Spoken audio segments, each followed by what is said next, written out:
नमस्कार फ्रेंड्स मु शक्ति आपण देखुं नरसिंहा क्रिएशंस पेज। तो फ्रेंड्स आज वीडियो रे वर्तमान बड़ मुख्य खबर उपर नजर पकाइबा जहाँकि आपण माने समस्ते जानि रखिबा निहाती दरकार। तेबे कोन रही आज वीडियो रे वर्तमान बड़ मुख्य खबर आपण माने जानिबा पई वीडियो को शेष पर्यंत देखंतु जहाँद्वारा कि आपण माने डिटेल्स इनफॉरमेशन पाई परिबे। एवं फ्रेंड्स ता पूर्व ए वीडियो गोटे लाइक करंतु जदि पारुछंती आपनकर सांगसाथी मानकु वीडियो को शेयर करनतु। जदि फ्रेंड्स आपण माने आमो चैनल ले नुआ ही वीडियो देखुछंती पूर्व केबे भी हमरो चैनल को सब्सक्राइब करनाती तबे निहाती चैनल को सब्सक्राइब करे सहित पाखरे आस्तुवा बेल आइकन को बजाय रखतांतु। तो फ्रेंड्स नंबर 1 रही पश्चिमबंग रे पुणी बीजेपी को झटका उपनिर्वाचन होइतवा तीनोटी आसन रे टीएमसी आगरे पश्चिमबंग में अनुष्ठित होइतिबा तीनोटी विधानसभा आसन रे भोट गणति चालू रही। दिन 12:38 सुधा निर्वाचन कमिशन देइतिबा फलाफल मुताबक तीनोटी जाक विधानसभा आसन रे क्षमताधारी टीएमसी प्रार्थी आगे रही। सबुठारु बड़ कथा एही तीनोटी आसन मध्यरु मुख्यमंत्री ममता बानार्जी मध्य भवानीपुर आसन प्रार्थी होइथिले। से तांको निकटतम प्रतिद्वंदी तथा बीजेपी प्रार्थी प्रियंका त्रिवालंको ठारू 34,000 रु अधिक भोट रे आगे रही। भवानीपुर आसन उपरे पूरा देशर नजर रही कारण ममता बानार्जी एही आसन रु पराजित हेले तांको मुख्यमंत्री पद रहिबो नाही। एणु बीजेपी भी ममता को हरेबाकू पूरा कलबल कौशल लगाई देइथिला। हेले मध्यवर्ती कालीन फलाफल अनुमान कर कि ममता तांको पारंपरिक आसन भवानीपुर विजयी हुई पुणी मुख्यमंत्री पद रहिबे। सेपटे अन्य दुईटी आसन में बीजेपी पछरे पड़ी। अन्यपटे भोट गणति चलता बेले निर्वाचन आयोग एक चिठी लिखि निर्वाचन फलाफल को नहीं कौन उत्साह पालन न करने को निर्देश देइछंती। समाचार एजेंसी एएनआई मुताबक एही चिठी निर्वाचन आयोग सरकार को तागिद करी कौन उत्सव पालन करने को मना करिसेंती। गुरुवार दिन उपनिर्वाचन पई अनुष्ठित होइतवा भोट ग्रहण रे भवानीपुर आसन रे मोट 57% लोक भोट देइथिले। अनुपटे सम शेरगंज रे 79.92 और जंगीपुर रे 77.63% मतदान होइथिला। देखा परवर्ती खबर पिपिली फलाफल 10 राउंड सुधा 10,000 भोट रे आगुआ बीजेडी। पिपिली 10,000 भोट आगे बीजेडी। पिपिली आसन पई भोट गणति हेउथबा बेले 10 राउंड सुधा 10,000 भोट आगे रहिछंती बीजेडी प्रार्थी रुद्र महारथी। 10 राउंड रे बीजेडी प्रार्थी 3,676 भोट पाइथिबा बेले बीजेडी प्रार्थी 2,607 खंड भोट पाइछंती। सेहि भली कांग्रेस प्रार्थी को मिलिछि मात्र 143 खंड भोट। 10 राउंड शेष सुधा बीजेडी प्रार्थी रुद्र महारथी 38,599 भोट पाइथिबा बेले बीजेपी प्रार्थी आशीष पटनायक 28,138 भोट पाइछंती। सेहि भली कांग्रेस प्रार्थी एजावत 2,424 भोट पाइछंती। 10 राउंड शेष सुधा बीजेडी प्रार्थी 10,451 खंड भोट रे आगुआ रहिबा सह विजयर निकटतरे हेउछंती। आहुरी 14 राउंड गणति बाकी थिबा बेले कहा सपक्ष रे फलाफल जीव ताहार आकलन करिबा एबे कष्टकर। अन्यपटे 10 राउंड सुधा बीजेडी आगुआ थिबा बेले बीजेडी कर्मी माने बाण फुटाई उत्साह पाइछंती। पंचायत निर्वाचन पूर्व सबु दल पई पिपिली फलाफल साजिछि एसडी टेस्ट रुद्र महारथी आशीष पटनायक और विश्वकेशन हरिचंद्रन मध्य टक्कर होता बेले किए मारिबो बाजी रही समस्त नजर। भोट गणति कड़ा सुरक्षा व्यवस्था कर त्रिस्तरीय सुरक्षा व्यवस्था भितर 14टी टेबुल 24 राउंड गणति चली। आउ एथिपाई 62 अधिकारी नियोजित होइछंती। देखा प्रति खबर आसुछि T20 विश्वकप फिट नाहांती पांड्या। भारतीय द्रुत अलराउंडर विकल्प हेबो कि एही खेलाड़ी आईपीएल महासमर परे आरंभ हो T20 क्रिकेट विश्वकप। आ विश्वकप पई पूर्व टीम इंडिया दल घोषणा हो सारी भी एवं अनेक खेलाड़ी अछंती जो माने विश्वकप पूर्व भल फॉर्म रे नाहांती। एमतीक यूएई रे खेल जाइथिबा आईपीएल द्वितीय पर्याय से खेल बेस नैराश्यजनक रही। मध्यरु भारतीय दलर द्रुत अलराउंडर हार्दिक पांड्या ना भी रही। देखा प्रति खबर ममता महाविजय भवानीपुर रे बाजी मारिले रे दीदी पराजित है बीजेपी। ममता महाविजय भवानीपुर उपनिर्वाचन रे बड़ विजय हासिल करिसेंती मुख्यमंत्री ममता बानार्जी। बीजेपी प्रार्थी प्रियंका त्रिवेवाल को 58,000 रु अधिक भोट रे मात देइछंती ममता। भवानीपुरवासी भरोसार भोट पाई ममता केवल एही निर्वाचन जीति नाहांती बरम निज रेकर्ड भांगिछंती। 21 राउंड गणति परे ममता विजय होइछंती। अनुष्ठानिक भावे कौनसी घोषणा होइनथिले मध्य ममता विजय होइतबा स्पष्ट होइछि। गत 30 तारिख रे भवानीपुर उपनिर्वाचन पाई मतदान होइतिला। आ एही उपनिर्वाचन रे ममता निजर राजनीतिक भाग्य परीक्षा करि। ममता पाई एही निर्वाचन बेस गुरुत्वपूर्ण थिला कारण निर्वाचन फलाफल ममता सपक्ष न जाइथिले मुख्यमंत्री पद छाड़िबा को पड़िथांता।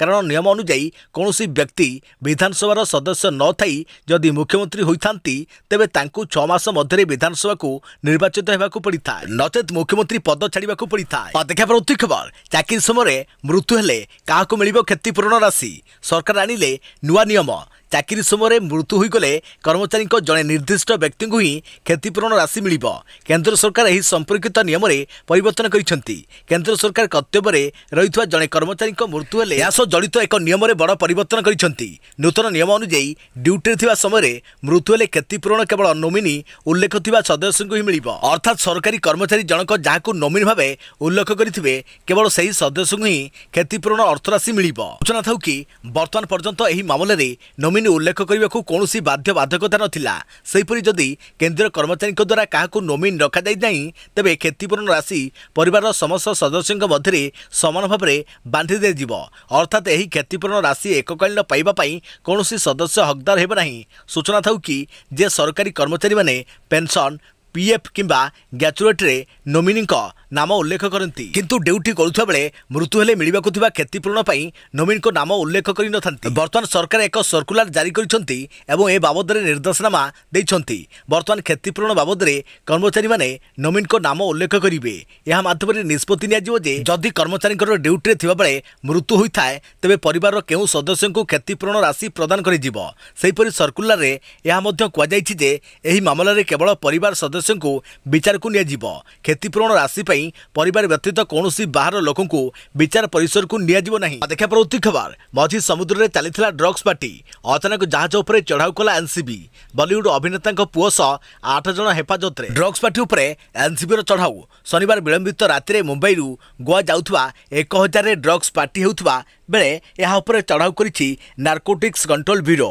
तेबे बड़ कथा होछि एही चढ़ाऊ समय जड़े बॉलीवुड अभिनेता पुओ को मध्य एनसीबी निज हेफाजत रखिछि। NCB zonal director Sameer Bankheda नेतृत्व में यह ऑपरेशन रखा जाइतिला तेबे प्रथमे विश्वास सूत्रु खबर पाई एनसीबी अधिकारी माने जहाज भितर निजको यात्री बोली परिचय दे प्रवेश करथिले यापर जेतेबेले जहाजटी मझी समुद्र में पहुंचीथिला सेतेबेले जहाज भितर ड्रग्स पार्टी आरंभ होइतिला निशारे झुमुथिले युवक और युवती सही समय सिक्रेट ऑपरेशन रे रहितवा एनसीबी अधिकारी माने एही पार्टी उपर चढ़ाई करबा सहित सही लोक मानकु निज हेफाजत को लेथिले। देखा पर खबर पंचायत निष्पत्ति बीपीएल रे रहिबाको हेले देबाकू पड़िबो मद छाड़ीबार शपथ पत्र देश को मदमुक्त करने को अनेक सामाजिक संगठन बारंबार दाबी कर आसुछंती किछि राज्य सरकार भी सेमानक राज्य में मद बिक्री उपर प्रतिबंधक लगाइछंती हेले यार प्रभाव मद पिउथुवा और बिक्री करुवा लोकों उपर जे पड़ुछि सेभଳି किछि नजर आसुनी हेले एबे पंचायत स्तर में मद बंद करने को एक अभिनव प्रयास कर सूचना मुताबक हिमाचल प्रदेश हमीरपुर जिलार लंबुलु ग्राम पंचायत सरपंच एक अभिनव प्रयास आरंभ करिसेंती से पंचायत रे थिबा राशन कार्ड धारी को निर्देश देइछंती कि जदि बीपीएल रे रहिबाकू चाहुचंती तेबे मद छाड़ीबाकू पड़िबो या सब पंचायत ऑफिस रे आगकू मद पीबो नहीं बोली एक शपथ पत्र देबाकू पड़िबो। एने ग्राम पंचायत प्रधानमंत्री अध्यक्षतार एक बैठक बसिथिला एही बैठक रे एभली प्रस्ताव पारित कर जाइछि एने मद पिउथुवा बीपीएल कार्डधारी मानकू पंचायत तरफ 10 दिन महलत दि जाइछि 10 दिन मध्य पंचायतर समस्त बीपीएल कार्डधारी मानकू एने पंचायत कार्यालय में शपथ पत्र दाखल करने को निर्देश दि जाइछि। पंचायत रे एभली किछि मामला सामना को आसिया परे पंचायत प्रधान एभली निष्पत्ति नैछंती जो माने मद पी झमेला करुछंती समानकू बीपीएल रु बाहर कर दि दिबो। देखा पर खबर पैकेज्ड मिनराल वाटर को नहीं सिक्किम सरकार का बड़ घोषणा जनवरी 1 बंद करने नहीं निष्पत्ति देश में शुद्ध पीवा पानी अभाव यार सुजोग नहीं किसी कंपनी मार्केट रे सेमानक मिनराल युक्त पैकेज्ड पानी बिक्री करिबार लागिछंती हेले ही पानी केते पानी उपयोगी ताहा हमें जानि नथाउ सेपटे 2022 जनवरी 1 सिक्किम रे पैकेज्ड मिनराल वाटर पानी बिक्री उपरे प्रतिबंधक लगाजिबो बोली मुख्यमंत्री पीएम तमांग घोषणा करिछंती से कहछंती कि प्राकृतिक संपद रे परिपूर्ण सिक्किम सजा और उत्तम पानीय जल जोगाइबारे समर्थ तेणु राज्य में पैकेज्ड मिनराल बिक्री कर आवश्यकता नहीं। गांधी जयंती अवसर एक जनसभा को उद्बोधन दे तमांग कहते कि निषेधादेश लागू होगा पर आम प्राकृतिक उत्सर जल संग्रह कर राज्यवासी को जोगाई देबू ताहा प्लास्टिक बोतल रे मिलुथुवा पानी ठारू अधिक गुणवत्ता बोली से कहते। तमांग आहुरी मध्य कहते कि एबे सिक्किम रे समस्ते खनिज लवण पानी बोतल वर्जन करंतु एवं यार विकल्प भाव प्राकृतिक उत्सर जल संग्रह कर पियंतु। या से व्यवसायी प्रतिष्ठान मानक कहते कि ଆପଣମାନଙ୍କ ପାଖରେ ଗଚ୍ଛିତ ଥିବା ଖଣିଜ ଲବଣଯୁକ୍ତ ପାଣି ବୋତଲଗୁଡ଼ିକୁ 3 ମାସ ଭିତରେ ଶେଷ କରନ୍ତୁ। ଦେଖିବା ପରବର୍ତ୍ତୀ ଖବର, କ୍ରୁଜରେ ଡ୍ରଗ୍ସ ପାର୍ଟି ଘଟଣା, ଶାହରୁଖ ଖାନଙ୍କ ପୁଅ ଆର୍ଜନ ଖାନ ଗିରଫ। ମୁମ୍ବାଇରୁ ଗୋଆ ଯାଉଥିବା ଏକ ଲକ୍ଜରୀ କ୍ରୁଜରେ ରେଭ୍ ପାର୍ଟି ଘଟଣାରେ ଗିରଫ ହୋଇଛନ୍ତି ବଲିଉଡର କିଙ୍ଗ ଖାନ ଶାହରୁଖ ଖାନଙ୍କ ପୁଅ ଆର୍ଜନ ଖାନ। ଦୀର୍ଘ ସମୟ ଧରି ପଚରାଉଚରା ପରେ ଗିରଫ କରିଛି ଏନସିବି। ତେବେ ପୂର୍ବରୁ ଏନସିବି ମୁଖ୍ୟ ତଥା ଓଡ଼ିଆ ପୁଅ ସତ୍ୟନାରାୟଣ ପ୍ରଧାନ ପ୍ରତିକ୍ରିୟାରେ କହିଥିଲେ କି ସେ ଯେ କେହି ବି ହୁଅନ୍ତୁ, ଯେତେ ବଡ଼ ଲୋକ ହୁଅନ୍ତୁ ପଛେ କାହାକୁ ଛଡ଼ାଯିବନି, ସମସ୍ତେ ତଦନ୍ତ ପରିସରଭୁକ୍ତ ହେବେ, କାରଣ ଡ୍ରଗ୍ସ ମୁକ୍ତ ଭାରତ ଆମର ଲକ୍ଷ୍ୟ। 8 ଜଣଙ୍କୁ ଅଟକ ରଖି ପଚରାଉଚରା କରୁଥିଲା ଏନସିବି ଏବଂ ବଲିଉଡ ଲିଙ୍କ ଦେଇ ଅଧିକ ଖୋଳତାଳ ଆଗକୁ ହେବ ବୋଲି ଏନସିବି ମୁଖ୍ୟ କହିଛନ୍ତି। କାରଣ ଏହି ଡ୍ରଗ୍ସ ରେପ୍ ପାର୍ଟି ଦ୍ୱାରା ଯୁବବର୍ଗ ଏହା ପ୍ରତି ଆକର୍ଷିତ ହେଉଥିବାରୁ କାର୍ଯ୍ୟାନୁଷ୍ଠାନ ନିଆଯିବ ବୋଲି ଓଡ଼ିଆ ପୁଅ ତଥା ଏନସିବି ମୁଖ୍ୟ ସତ୍ୟନାରାୟଣ ପ୍ରଧାନ କହିଛନ୍ତି। ଦେଖିବା ପରବର୍ତ୍ତୀ ଖବର, ଡ୍ରଗ୍ସ ପାର୍ଟି ଘଟଣାରେ ମୁହଁ ଖୋଲିଲେ ଅଭିନେତା ସୁନୀଲ ସେଟ୍ଟି, କହିଲେ ତଦନ୍ତ ଚାଲିଛି, ଆର୍ୟନଙ୍କୁ ସୁଯୋଗ ଦିଆଯାଉ। ଡ୍ରଗ୍ସ ପାର୍ଟି ଘଟଣାରେ ଏଯାଏଁ ଅଭିନେତା ଶାହରୁଖ ଖାନଙ୍କ ପକ୍ଷରୁ କୌଣସି ପ୍ରତିକ୍ରିୟା ମିଳିନଥିବା ବେଳେ ମୁହଁ ଖୋଲିଛନ୍ତି ସୁନୀଲ ସେଟ୍ଟି। କହିଛନ୍ତି ଯେଉଁ ସ୍ଥାନରେ ରେଡ୍ ହୁଏ ସେଠାରୁ ଅନେକ ଲୋକଙ୍କୁ ହେଫାଜତରେ ନିଆଯାଏ, ତା ଅର୍ଥ ନୁହେଁ ସେଥିରେ ସମସ୍ତେ ଦୋଷୀ। ଏହି ଘଟଣାରେ ମଧ୍ୟ ଆର୍ୟନଙ୍କୁ ପଚରା ଉଚରା କରାଯାଇଛି। ସେ ଡ୍ରଗ୍ସ ନେଇଥିବା ସନ୍ଦେହ କରାଯାଉଛି, ଏହା ପ୍ରମାଣିତ ହୋଇନାହିଁ। ସେ ଏବେ ପିଲା, ତାକୁ ସୁଯୋଗ ଦିଆଯାଉ।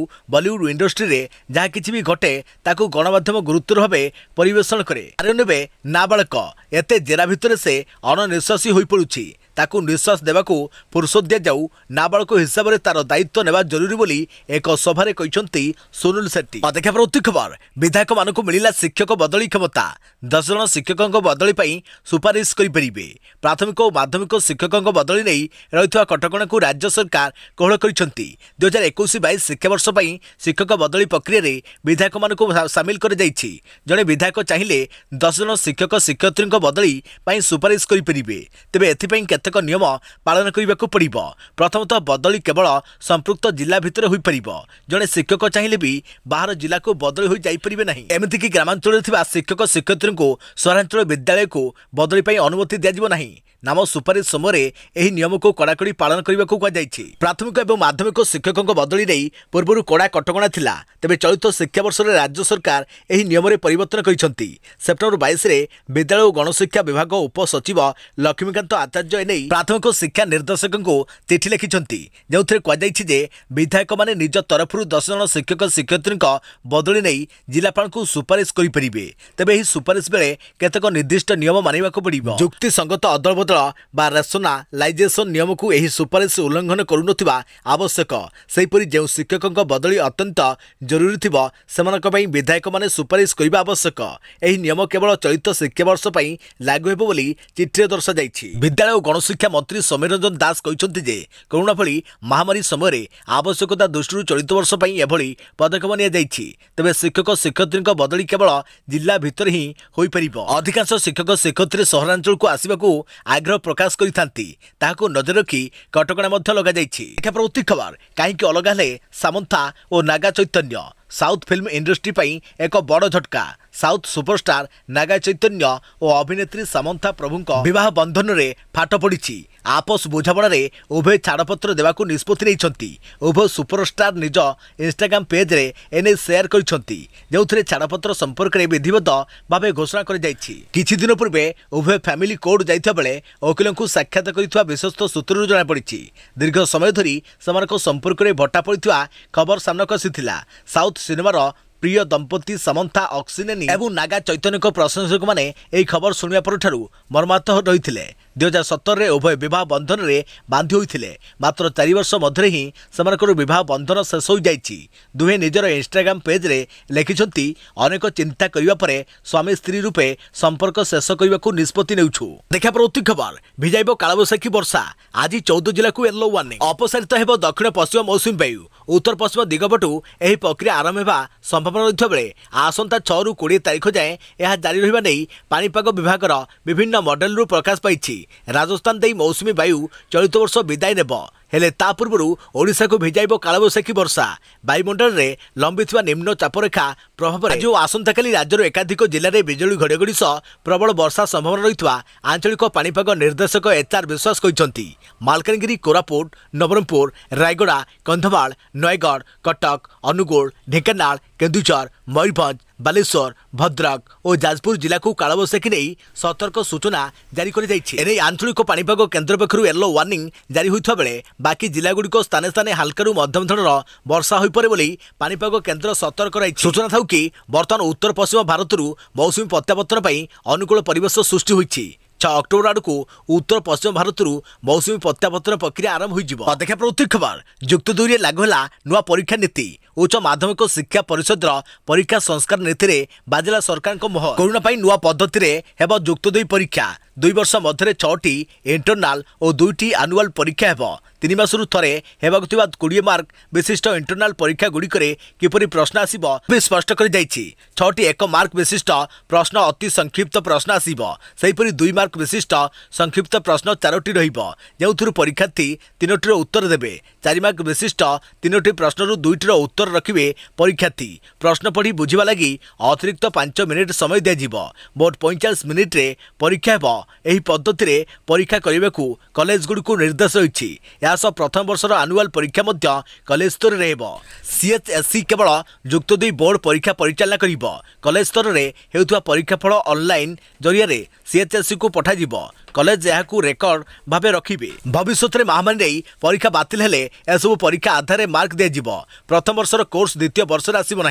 सेहीपरि गत वर्ष भली ए वर्ष भी 30% कम सिलेबस रे शिक्षादान हेब। एही निष्पत्ति को नहीं पिलांको भितरे किंतु मिश्र प्रतिक्रिया देखा मिली। इंटरनाल परीक्षा रे घरे कॉलेज गुड़िक पिलांको अधिक मार्क देइथांती बोली पिलांको मत। एथिरे जेपरि स्वच्छता बजाय रहिबो सेथिप्रति कड़ा पदक्षेप नेबाकू परीक्षार्थी दाबी करिसंती। बहु पूर्वरु जुक्त 2 रे 2टी बोर्ड परीक्षा करने योजना होइतिला। बहु पूर्व जुक्त 2 रे 2टी बोर्ड परीक्षा करने योजना होइतिला। मात्र प्रथम वर्ष रे परीक्षा एजाए लागू हो पारला नहीं। आउ सीएचएससी एही अदूरदर्शिता लगी चलित वर्ष 10th आधार रे जुक्त 2 पिलांको मार्क दियागला। एबे नुआ परीक्षा नीति केते दूर कार्यकारी होउची तापरे नजर। देखा प्रति खबर 2 ରୁ 18 वर्षर पिलांको लगी खूब शीघ्र आसीपारे कोवैक्सीन। 2 ରୁ 18 वर्ष बयस पिलांको कोवैक्सीन टीकाकरण सकाशे भारत बायोटेक पक्षरु तथ्य उपस्थापन कर जाइछि। भारतर औषध महानियंत्रक बा डीसीजीआई को निकट रे एही तथ्य दाखल करिछि भारत बायोटेक। एने सूचना देइछंती कंपनीर अध्यक्ष तथा परिचालना निर्देशक डॉक्टर कृष्णा एल्ला। भारत बायोटेक गत सेप्टेम्बर रे 2 ରୁ 18 वर्ष बयस पिलांको लगी फेज 2 और फेज 3 ट्रायल शेष करिथिला। यार सविशेष तथ्य वर्तमान डीसीजीआई को निकट रे दाखल कर जाइछि। सेपटे विश्व स्वास्थ्य संगठन पक्षरु कोवैक्सीन जरूरीकालीन व्यवहार पई मंजूरी एही मासरे मिली पारे। गत जुलाई 9 तारिख रे विश्व स्वास्थ्य संगठन निकट रे भारत बायोटेक सविशेष रिपोर्ट दाखल करिथिला। जदि कोवैक्सीन को संगठन अनुमति दिए तेबे अंतर्जातीय स्तर रे यात्री मानक लगी यह सकारात्मक साब्यस्त हेब एवं अन्य देश को गले बाध्यतामूलक क्वारंटाइन आवश्यकता पड़िबो नहीं। देखा प्रति खबर झारखंड रे भूकंप झटका अनुभूत। रिक्टर स्केल रे तीव्रता 4.1। झारखंड रे भूकंप झटका। रविवार दिन झारखंड रे भूकंप झटका अनुभूत होइछि। झारखंड रो सिंहभूमि जिले रे अपराह्न 2:22 मिनिट रे भूकंप झटका अनुभूत होइछि। तेबे एही भूकंपर तीव्रता रिक्टर स्केल रे 4.1 थिला। एने जातीय भूकंप विज्ञान केन्द्र स्पष्ट करिछि। भूकंप रे किछि क्षयक्षति होइनथुवा सूचना मिलिछि। नेशनल सेंटर फॉर सिमोलॉजी अनुसार राज्यर सिंहभूमि अंचल रे भूई दोहलिवा खबर आसीथिला। भूकंप झटका अनुभूत हेबा केणी लोके निज घरु बाहरिबाकू चली आसीथिले। हेले सबुठारु गुरुत्वपूर्ण कथा हला एथिरे काहार किछि क्षय होइनथुवा सूचना मिलिछि। देखा प्रति खबर ओडिशा गरीब काईकि गांधी जयंती रे मने पड़िला महात्मा गांधी को मंतव्य। जानतु कौन कहले गांधीजी। समय सह राज्य आगक बढ़ुछि। ओडिशार जनसंख्या मध्य बेस बढ़ी किंतु राज्य रे गरीबी दूरीकरण क्षेत्र में सेमिति किछि परिवर्तन होई नाही। सबु लोके भलरे 2 ओली 2 मुठा खाद्य खाइबा कष्टकर हो पड़ुछि। तेबे ओडिशार दारिद्र्यता को नहीं 83 वर्ष तले चिंता प्रकट करथिले जातिर जनक। ओडिशा गस्त बेले महात्मा गांधी कहिथिले ओडिशार दारिद्र्यता पई निशा जड़ता और आलस्य ही प्रमुख दायी। आजिर दिन में यही उक्तिर ढेर प्रासंगिकता भी रही। जुग बदली हेले ओडिशार दारिद्र्य निराकरण में आखि दृष्टिया सफलता पाई नहीं। महात्मा गांधी ओडिशा गस्त राशि 1938 मसीह जहाँ करथिले ताहार प्रासंगिकता आज भी रही। ओडिशार दारिद्र्य पई मुख्यतः 3टी कारण को दायी करथिले महात्मा गांधी। सेगुड़िक होउछि निशा आलस्य और जड़ता। ओडिशार दारिद्र्यता को नहीं 83 वर्ष पूर्वे जातिर पिता महात्मा गांधी जहाँ कही जाइछन्ति ताहार प्रासंगिकता आज मध्य रही। निशा एवं युवपीढ़ी को कुपथ को टाणी नहीं। आलस्य और जड़ता मध्य समाज में परिलक्षित होउछि। ସେହି ସମୟରେ ଓଡ଼ିଶାରେ ଅଫିମର ବ୍ୟବହାର ଅଧିକ ହେଉଥିଲା। ଦେଶୀ ମଦ ଓ ଗଞ୍ଜେଇ ମଧ୍ୟ ବ୍ୟବହାର କରୁଥିଲେ ଲୋକେ। ଏବେ ଓଡ଼ିଶାରେ ନିଶାର ପ୍ରସାର ପୂର୍ବାପେକ୍ଷା ଅଧିକ ହୋଇଛି। ଗଞ୍ଜେଇ ମଦ ଓ ବ୍ରାଉନ୍ ସୁଗାର ବେପାର ବେଧଡ଼କ ଚାଲିଛି। ଏହାଛଡ଼ା ଜଡ଼ତା ବା ନିଷ୍କ୍ରିୟତା ଆମକୁ ପଛରେ ପକାଉଥିବା କହିଥାନ୍ତି ବିଶେଷଜ୍ଞ। ଓଡ଼ିଆ ଅଧିକ ସହନଶୀଳ। ହକ୍ ପାଇଁ ଲଢ଼େଇ କରିବା ମନୋବୃତ୍ତି ଦେଖାଯାଏ ନାହିଁ। ପ୍ରତିବାଦ ନ କରିବା ଅର୍ଥ ହିଂସାକୁ ପ୍ରଶ୍ରୟ ଦେବା ବୋଲି ଗାନ୍ଧୀ କହିଥିଲେ। ଆଳସ୍ୟ ନେଇ ଗାନ୍ଧିଜୀ ଯେଉଁ ମନ୍ତବ୍ୟ ଦେଇଥିଲେ ଆଜି ବି ଆମ ସମାଜରେ ରହିଛି ବୋଲି କୁହାଯାଏ। ସେହିପରି ମହାତ୍ମା ଗାନ୍ଧୀ ପୁରୀର ବେରବଇ ଅଧିବେଶନରେ କହିଥିଲେ ଯେ ଖାଦ୍ୟ ଓ ଖଦୀର ଭଣ୍ଡାର କଲେ ରାଜ୍ୟ ସମୃଦ୍ଧି ହେବ। ଏହାଛଡ଼ା ସ୍ଥାନୀୟ ଅର୍ଥନୀତିକୁ ମଜବୁତ କରିବା ପାଇଁ ସ୍ଥାନୀୟ ସାମଗ୍ରୀ ବ୍ୟବହାର କରିବାକୁ ଗୁରୁତ୍ୱ ଦେଉଥିଲେ ଗାନ୍ଧୀ। ତାଙ୍କରି ନିର୍ଦ୍ଦେଶରେ ବେରବଇରେ ଆୟୋଜିତ ସେବା ସଂଘ ଅଧିବେଶନରେ ବ୍ୟବହୃତ ସମସ୍ତ ସାମଗ୍ରୀ 10 କିଲୋମିଟର ପରିଧି ଭିତରୁ ଅଣାଯାଇଥିଲା। ସମୟ ବଦଳିଛି, ଦେଶ ବଦଳିଛି। ଡିଜିଟାଲ କ୍ରାନ୍ତିରେ ପାଦ ଧୋଇ ଭାରତ ବିକାଶ ପଥରେ ଆଗେଇ ଯାଉଛି।